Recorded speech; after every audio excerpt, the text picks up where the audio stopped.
जय श्री कृष्ण। श्रीमद् भागवत पुराण के सुखसागर नामक ग्रंथ से प्रथम स्कंद से मैं 18वां अध्याय शुरू करने जा रही हूँ। 18वें अध्याय में है डारी नाग ऋषि कंठ में निपने कीन्हो पाप, खून हार हो कर हु तो श्रृंगी तीन्हों शाप। राजा परीक्षित का समीप ऋषि के गले में मरा सर्प डालना तथा ऋषि का राजा को शाप देना बताया गया है। सूत जी बोले, हे शौनक जी, भगवान श्री कृष्णचंद्र जी की लीला बड़ी विचित्र है एवं आश्चर्यमय है। उन्होंने ही राजा परीक्षित की माता उत्तरा के गर्भ में प्रचंड ब्रह्मास्त्र से रक्षा की थी। उन्होंने ही उस राजा को अपनी भक्ति प्रदान की और संसार के माया जाल में ग्रसित राजा को ब्राह्मण से शाप दिलाकर इस प्रकार अलग कर दिया। जैसे हंस जल में से दूध को अलग कर देता है, राजा परीक्षित अंत समय पर वैराग्य लेकर गंगा तट पर चले गए और श्री सुखदेव जी द्वारा भगवान के कथामृत का पान करने लगे। जिन मनुष्यों को अंतकाल में मोह प्राप्त नहीं होता है और जो भगवत भक्ति में लीन हो जाते हैं, उन्हें मोक्ष प्राप्त हो जाता है। कलयुग का प्रसार पृथ्वी पर सर्वत्र हो चुका था। जिस समय भगवान श्री कृष्णचंद्र अपने स्वधाम को चले गए थे, कलयुग तो उसी समय आरंभ का था, किंतु राजा परीक्षित के राज्यकाल में पृथ्वी पर उसका कोई प्रभाव नहीं फैला। राजा परीक्षित परम ज्ञानी और समदर्शी थे। वे कलयुग से कोई द्वेष नहीं करते थे, क्योंकि वे कलयुग के उत्तम गुणों को भी भली प्रकार जानते थे। कलयुग में पुण्य कर्म तो केवल विचार करने से ही फल देने लगते हैं, किंतु पाप कर्म तो केवल संकल्प मात्र से फल नहीं देता, करने से फल देता है। कलयुग में थोड़ा सा हरि कीर्तन और भगवान कथा का पाठ व श्रवण अनंत फल देने वाला है। केवल कीर्तन मात्र से ही कलयुग के पाप नाश हो जाते हैं। अन्य युगों में बड़े बड़े ऋषि महात्मा राजर्षि महान यज्ञ जप आयु पर्यंत करते रहने पर भी वह फल प्राप्त नहीं कर सकते हैं, जो कलयुग में केवल भगवान का स्मरण मात्र कर लेने से ही प्राप्त होता है। इन सब बातों का विचार कर राजा परीक्षित ने कलयुग का नाश नहीं किया।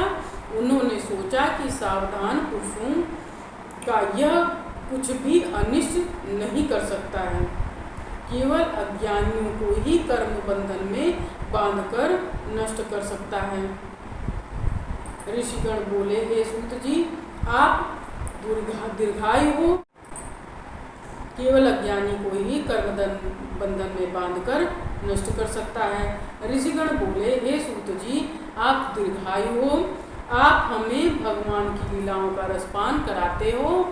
दीर्घायु से यज्ञ करते करते हमारे केश धूमिल हो गए हैं, किंतु फिर भी यह कोई विश्वास नहीं है कि इन यज्ञों से हमें भगवान की प्राप्ति होगी अथवा नहीं। किंतु आपने हमें कथामृत का पान कराकर थोड़े से काल में ही भगवत भक्ति प्रदान की है। हे सूत जी, आप अपने जीवन का आश्रय केवल भगवान को ही मानते हैं। आपने सत्पुरुषों का संग करके भगवत कथा का पूर्ण ज्ञान प्राप्त किया है, अतः आप इस भगवत कथा का विस्तार पूर्वक वर्णन करने की कृपा कीजिए।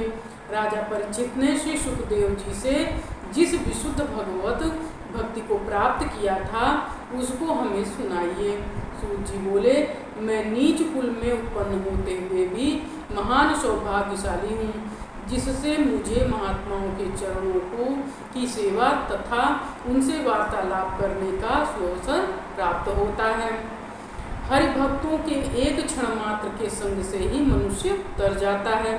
जो भक्त जन केवल भगवान के ही आश्रय रहते हैं, उनकी सारी व्यथा स्वयं मिट जाती है और दूसरों की व्यथाओं को भी मिटने में समर्थ होते हैं। भगवान के गुण अनंत हैं, उनकी लीलाएं विचित्र हैं। भगवान के गुणों की विशेषता जानने के लिए उनकी सारी व्यथा स्वयं मिट जाती है और दूसरों की व्यथाओं को भी मिटने में समर्थ होते हैं। भगवान के गुण अत्यंत हैं, उनकी लीलाएं विचित्र हैं। भगवान के गुणों की विशेषता जानने के लिए केवल यही कथन पर्याप्त होगा कि उनके चरण कमलों की रज में निरंतर लक्ष्मी लौटती रहे। ब्रह्मा जी ने उनके चरण और नख को धोकर गंगा, जो पाप तरणी है, उसे उत्पन्न किया।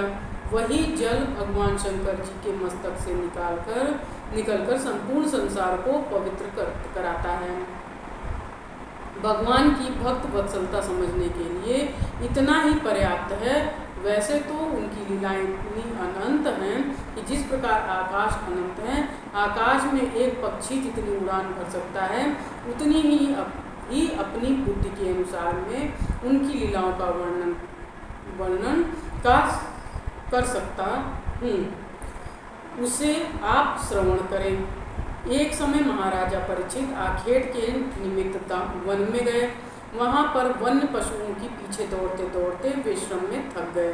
उन्हें क्षुधा और प्यास में अति व्याकुल कर दिया। राजा परीक्षित जलाशय की खोज में इधर उधर घूमते घूमते शमीक ऋषि के आश्रम पर पहुँचे। वहाँ पर महात्मा शमी समाधि लगाए हुए, नेत्र बंद किए, शांत भाव से एक आसन पर बैठे हुए ब्रह्म में लीन थे। महाराजा परीक्षित प्यास से व्याकुल थे, कंठ सूख गया था। उन्होंने ऋषि से जल मांगा, किंतु ऋषि समाधिस्थ बैठे ही रह गए। उन्होंने राजा को कोई उत्तर नहीं दिया और न उनको बैठने के लिए कोई आसन ही दिया। राजोचित सम्मान तो दूर रहा, उनसे किसी ने बात भी नहीं पूछी। तब यह देख कर राजा का क्रोध आ गया। इस प्रकार के अपमान तथा क्रोध का यह पहला ही अवसर था। उन्होंने यह सोचकर कि इस ऋषि ने झूठ मूठ नेत्र बंद करके मुझे देखकर समाधि लगा ली है, इसने यह सब ढोंग किया है और जानबूझकर मेरा अपमान किया है। क्योंकि कलयुग राजा के स्वर्ण मुकुट में विराजमान थे, उनकी बुद्धि विपरीत हो गई। उन्होंने पास में ही पड़ा हुआ एक मृत सांप अपने धनुष की नोक से उठाकर शमीक मुनि के गले में डाल दिया और अपने नगर को चले आए।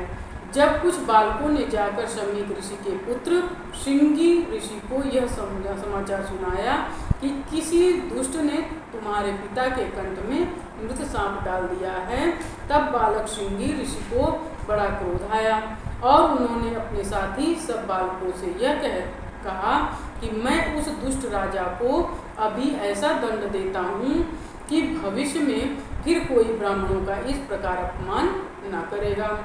इतना कहकर के ऋषि कुमार ने अपनी अंजुलि में जल लेकर उसे मंत्रों से अभिमंत्रित करके राजा परीक्षित को यह शाप दिया कि तुझे 7वें दिन तक्षक सर्प डसेगा। इस प्रकार राजा परीक्षित को शाप देकर वह ऋषि कुमार अपने पिता के पास आश्रम में आया और पिता के गले में मरा हुआ सर्प पड़ा हुआ देखकर दहाड़ मारकर रोने लगा। पुत्र का रुदन सुनकर ऋषि की समाधि टूटी। तब उन्होंने पुत्र से उनके रोने का कारण पूछा और उन्होंने अपने कंठ में मरा हुआ सर्प पड़ा देखा।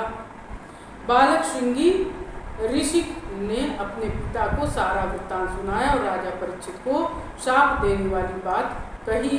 राजा परीक्षित के शाप की बात सुनकर ऋषि शमीक को बड़ा दुख हुआ और उन्होंने कहा कि अरे मूर्ख बालक, तूने घोर पाप कर डाला। उस राजा की थोड़ी सी गलती पर तूने घोर शाप दे डाला। तूने भगवान भक्त राजा को शाप देकर प्राणियों का बड़ा अनर्थ किया है। उसके राज्य में सारी प्रजा सुखी है। हम लोग निर्भयता से जप तप यज्ञ करते रहते हैं। उस धर्मात्मा राजा के राज्य में सिंह और गाय एक घाट पर पानी पीते हैं। चोर और लुटेरों का नाम नहीं है। अब राजा के न रहने पर प्रजा में विद्रोह, वर्ण संकरता फैल जाएगी, अधर्म का साम्राज्य छा जाएगा। यह राजा शाप के योग्य कदापि नहीं था। तूने ऐसे निष्पाप राजा का घोर अपराध किया है। ऐसा न हो कि राजा तुझे शाप दे दे, किंतु ये परम ज्ञानी हैं, ऐसा नहीं करेंगे। ऋषि शमीक अपने पुत्र के अपराध से इस प्रकार पछताने लगे। 18वां अध्याय समाप्त हुआ। जय श्री कृष्ण।